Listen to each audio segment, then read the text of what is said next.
death toll sa salpukan po ng tren sa Indonesia umakyat pa sa 15. Jackie Resio. Jackie? Naisalba na ng mga rescuer ang lahat ng biktima sa nagsalpukang tren sa Indonesia at kinumpirmang nasa 15 babae ang nasawi.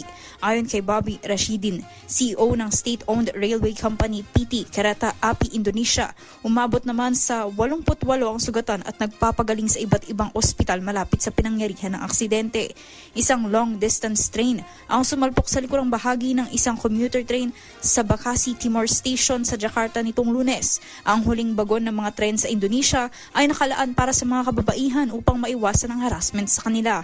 Natapos ang evacuation ng National Search and Rescue Agency kaninang umaga sa mga biktima at idineklarang wala ng iba pang casualties. Tinayak naman ni Rashidin na makatatanggap ng dekalidad na tulong medikal ang mga sugatang biktima.